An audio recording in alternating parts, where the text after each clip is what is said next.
Hello, and a warm welcome to all our listeners tuning in today.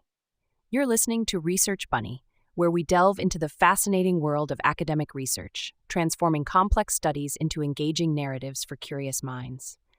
Today, we embark on a journey across continents and cultures, exploring a topic that affects millions, yet remains often overlooked: sleep. Now, picture this: a sleepless night, tossing and turning, followed by a day fighting to keep your eyes open. It's a struggle many know all too well, especially college students juggling demanding schedules and newfound independence. The study we're discussing today is titled Insomnia, Daytime Sleepiness, and Quality of Life Among 20,139 College Students in 60 Countries Around the World, a 2016-2021 study. Authored primarily by Nathaniel and Mateusz Babicki from the Wrocław Medical University in Poland. Together with their team, they've ventured into the complex universe of sleep disorders among young adults around the globe, a subject of increasing importance as we navigate the fast-paced, stimulus-rich world of today. This research is significant not just for the academic and medical communities, but for anyone who has struggled with sleep. As we delve into the findings, we'll unravel the intricate connections between sleep patterns and quality of life in the unique setting of higher education, a time when young adults are making pivotal life choices and laying the groundwork for their futures. Sleep, an essential component of our overall well-being, gets the spotlight in this extensive study, which covers multiple continents and diverse socioeconomic landscapes, offering a comprehensive look at how global events such as the COVID-19 pandemic have further tangled the web of sleep health. Before we dive deep into the details, let's talk about why Research Bunny is your ideal companion on this intellectual journey. At Research Bunny, we believe that knowledge should be accessible to everyone. We sift through academic papers, extract the essence, and present it to you in an engaging format that's easy to understand and appreciate.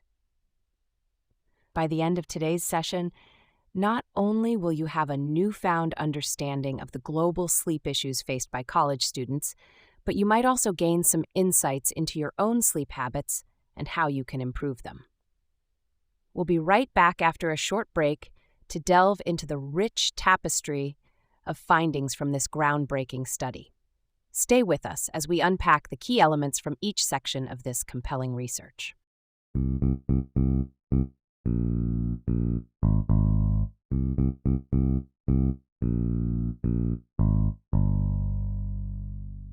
Welcome back. Let's dive straight into the heart of our discussion today, unraveling the intricate connections between sleep patterns, daytime sleepiness, and the quality of life among college students across the globe. To start with, let me paint a picture of the existing research landscape. Sleep disorders have been a frequent subject of study, yet most research tends to be quite localized, focusing on particular regions or timeframes. This often results in a fragmented understanding of sleep health issues. Our study, however, seeks to bridge that gap by offering a panoramic view that spans numerous countries and cultures. In various studies, the prevalence of insomnia among students ranges dramatically, sometimes reaching as high as 82.5. Why is it so varied? Factors like geographical location and methodology contribute to these differences, revealing the complex web of influences on sleep. Now, let's talk about something that affects everyone, but in different ways: socioeconomic status. This factor often dictates how we live, eat, and even sleep. Lower socioeconomic status is frequently linked to higher risks of sleep disorders, especially insomnia. But this relationship is not entirely understood. What does seem clear is that the COVID-19 pandemic intensified these risks, altering our sleeping patterns and rhythms. Think of sleep as our body's software update when it's interfered with. Everything else seems to slow down or glitch. Here's an interesting tidbit: the impact of stimulants on sleep is highly complex. It's not just a one-way street where bad sleep leads to more coffee. In fact, poor sleep can lead to stimulant use, and increased stimulant consumption can in turn worsen sleep quality. It's a vicious cycle many students are caught in, making it crucial to address both sleep hygiene and stimulant reliance simultaneously. Our study utilized a cross-sectional survey distributed online to gather data. Designed to be insightful yet efficient, This survey covered a wide range of topics, from socio-demographic data to specific psychometric assessments. It involved notable scales like the Athens Insomnia Scale for gauging insomnia, the Epworth Sleepiness Scale for daytime drowsiness, and the Manchester Short Assessment of quality of life. This comprehensive approach illuminates how insomnia and daytime sleepiness aren't just isolated issues, but have rippling effects on other aspects of life. The core results of the study reveal some eye-opening statistics. Approximately 57.6% of college students reported experiencing insomnia, and 27.0% indicated daytime sleepiness. What does that mean? For every 10 students, about 6 are not getting the restful sleep they need. Women in particular, along with low-income and non-medical students, are at an increased risk for insomnia. However, it's noteworthy that as students advance in their studies, the risk of insomnia decreases. Perhaps familiarity and developed coping mechanisms over time play a role here. We also found that economic factors, like a country's GDP per capita, relate to insomnia risks. The higher the economic standing, the lower the insomnia risk. Think of your sleep as a mirror reflecting broader socioeconomic conditions. With the onset of the pandemic, insomnia risks more than double, an alarming trend that underscores the pandemic's widespread psychological impact. Interestingly, though, while insomnia increased, the risk of daytime sleepiness slightly decreased. In terms of quality of life, the connections are very telling. Insomnia and daytime sleepiness significantly detriment students' quality of life scores.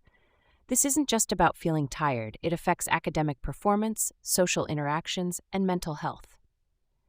Students in regions with a very high HDI experienced better quality of life, suggesting that economic and development indices play a protective role, sort of like a safety net. There's a notable correlation between hypnotic drug use and lowered quality of life, indicating the need for cautious management of such aids. Psychostimulant use, an attempt by students to combat tiredness, only compounded the issues of insomnia and daytime sleepiness. Think of putting a Band-Aid on a wound. It might cover the issue briefly, but won't truly resolve it. Reflecting on these findings helps provoke broader questions. Are there cultural dimensions we haven't fully explored yet?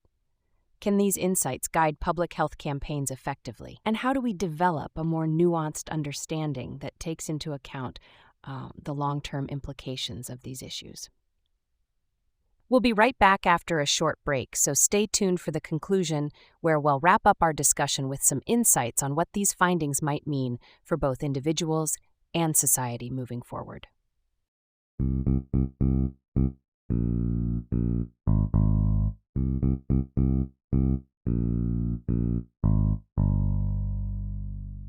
As we wrap up today's exploration, let's take a moment to reflect on the significant findings from this compelling study.